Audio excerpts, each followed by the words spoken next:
Hi there. Knowing whether you're supposed to act or not, or you're supposed to wait, oh, that that is tricky. You're trying to figure out, am I making this decision with my head or with my heart? If you're making the decision with your heart, they tend to be a lot faster. But then sometimes your head realizes, hey, there are actually a lot of different scenarios that you haven't run yet, and you should probably think this through. But then when your heart takes over, like when I moved to New York City, when I signed my lease here, my home back in Michigan was not even on the MLS yet. Okay? It wasn't even ready to be on the MLS yet. But I was just so gung ho about actually moving here that I was honestly nervous that if I did not sign a lease and prove to myself that I was actually going to move here, I was nervous that I wouldn't. I was nervous that if I didn't let my heart run with it, my head would end up getting in the way.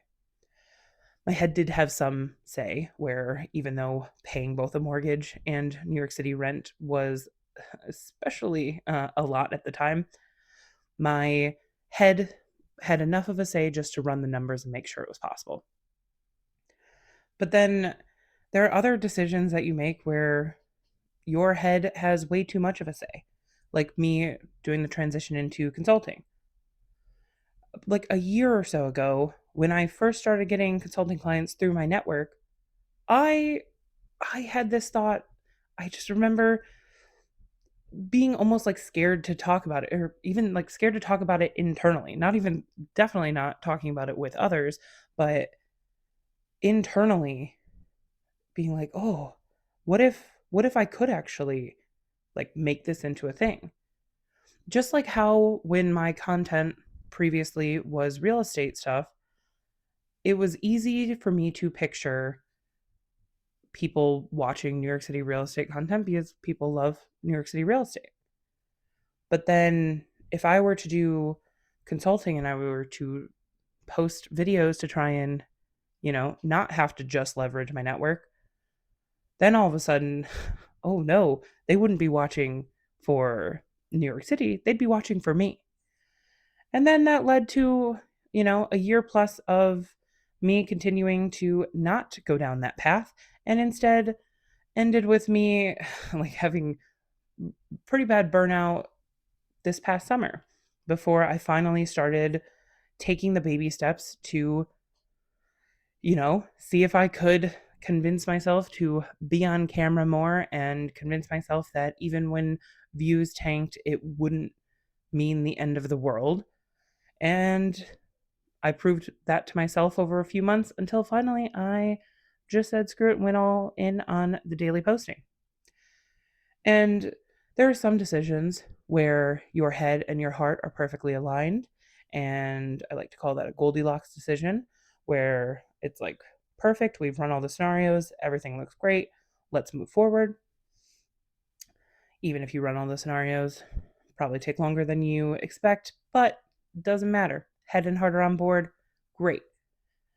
But then what happens when they aren't on board? Like, do you wait until your head is on board or do you go with your heart?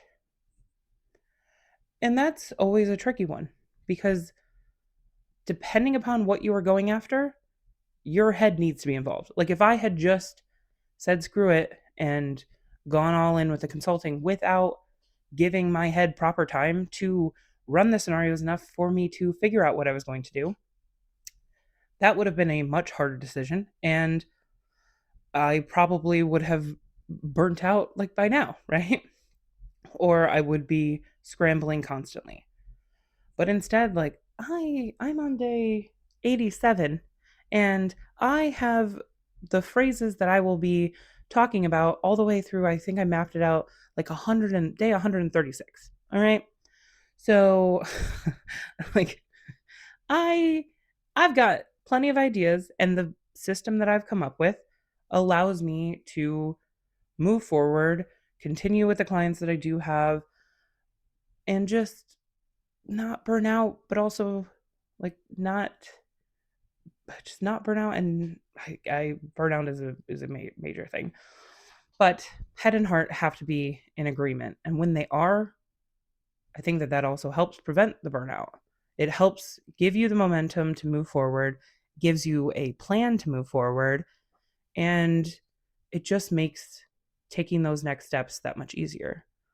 And so if you're trying to decide, is it my head or my heart? Figure out if your head is just trying to sabotage you, slow you down, or is it telling you, hey, you actually haven't thought about this factor yet?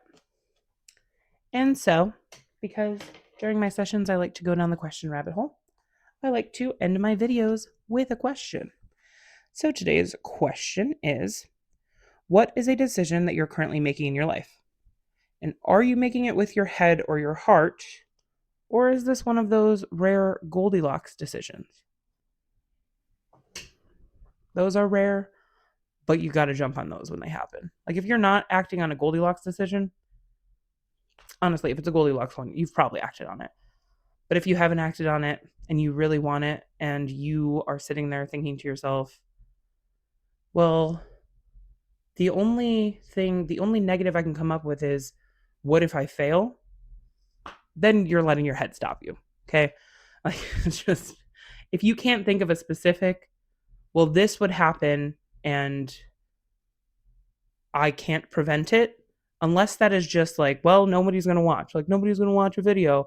Oh, no, but I get to control that. I keep showing up. And like, compounding interest is a thing. All right. So I know that with every day that I continue to show up, it doesn't matter if like my heart's hurt or if my head likes to convince myself, well, you're looking at today's metrics. Like clearly that's not a great sign. My head also knows that compounding interest is a thing. And especially with a platform like YouTube and long form content to boot. Head or your heart. Oh, but when they agree, it's beautiful. Anyways, thank you for watching, and I hope you have a great day.